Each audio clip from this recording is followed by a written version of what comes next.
and Step out. Okay, I'm gonna talk to Marcus. Step out. Get the fuck off my expo chef now! In the kitchen of the bear, the heat is constant. It sharpens, scorches, refines, and in season 3, it doesn't stay on the stove. The pressure leaks into every corner of our chefs' lives, turning past traumas and present ambitions into a blistering emotional stew. This time, it's not just about service, it's about survival. The question haunts everyone. What does it really cost to build something great, and is it ever enough? Before season 4 turns up the heat again, here's a breakdown of the chaos, the cravings, and the quiet moments that left scars deeper than a chef's blade. Let's plate it up. The slow sizzle. Season 3 doesn't come out swinging. It simmers. The knives are down, but the tension is high.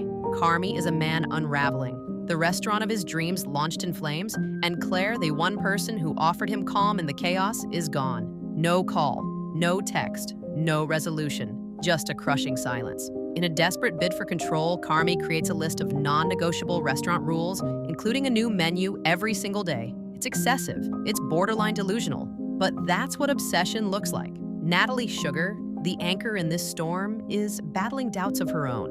With a baby on the way, she's questioning everything, especially the world she's bringing a child into. She still tries to keep Carmy grounded, but he's drifting further, untethered from family, from friendship, from reality. Meanwhile, Marcus is trapped in grief. His mother passed while he was grinding at the bear, and the guilt swallows him whole. He can't even leave his bed. Sydney reaches out, offering support, but self-forgiveness is a long, brutal road. Eventually, Marcus returns, not because he's okay, but because this place once made his mom proud. And maybe it still can. Despite Neil and Ted Fack's heartfelt attempts to reconnect Carmy and Claire, he refuses to act. Not because he doesn't care, but because deep down he believes he can't have both love and greatness, vulnerability or victory, one or the other. That inner war is isolating him from Claire, from Sugar, and most dangerously, from Sydney. Sydney, torn between dream and dear heart. Sydney, now sous chef and co-captain, is standing on a knife's edge. She still hasn't signed the partnership agreement, not because she doubts the bear, but because she's not sure she belongs in this version of it. Enter Adam Shapiro, a culinary heavyweight from the now shuttered fine dining mecca Ever. He offers her the golden ticket: executive chef, co-owner, full benefits, $80,000 salary. It's the kind of offer most chefs would sell their soul for.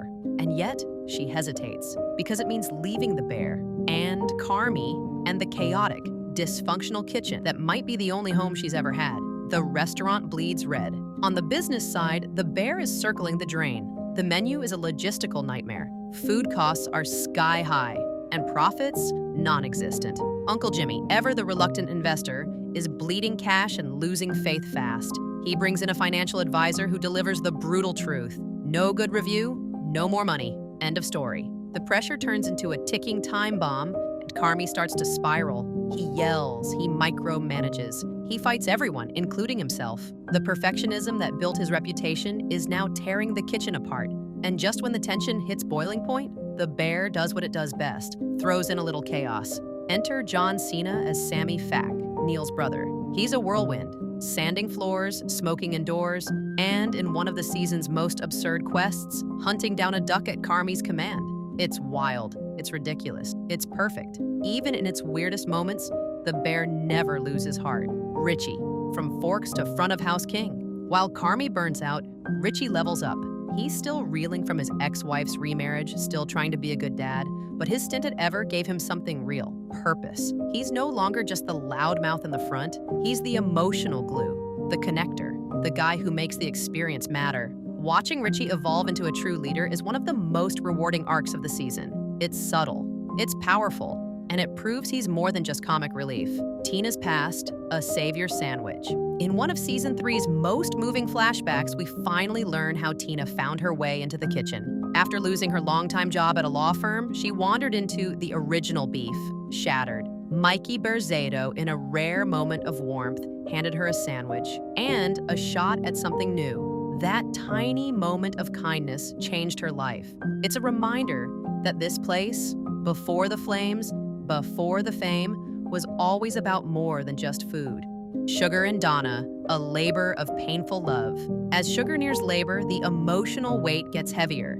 And in a moment of raw vulnerability, she makes the call she's avoided for years. She reaches out to her estranged mother, Donna. Their relationship is fractured, volatile, wounded, But in that sterile hospital room, something begins to thaw. Not complete acceptance, not yet, but maybe the beginning of something less broken. Ever's Last Supper, a fine dining funeral. The emotional crescendo of the season comes at Chef Andrea Terry's farewell party, as Ever, the crown jewel of Chicago fine dining, closes its doors for good. It's a gathering of culinary royalty, a reunion of titans and trainees alike. Carmy reconnects with Chef Luca. Richie reunites with the staff who shaped him. Sydney glimpses the life she could have if she walks away. There's laughter, nostalgia, pain, the end of an era, and the start of something uncertain, the ghost of kitchen's past. And then the tornado stirs.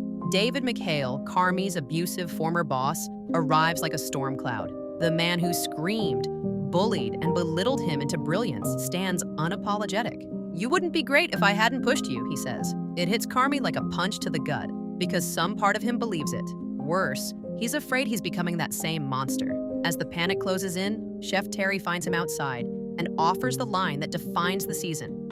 That you have no idea what you're doing, and therefore you're invincible. To someone like Carmy, that sounds like insanity. But maybe, just maybe, it's the permission he's been needing to let go, just a little. The gray zone. As the season barrels toward its finale, the Chicago Tribune Review looms like a guillotine. Carmy finally opens the envelope. His face says it all. It's not glowing praise. It's not a disaster.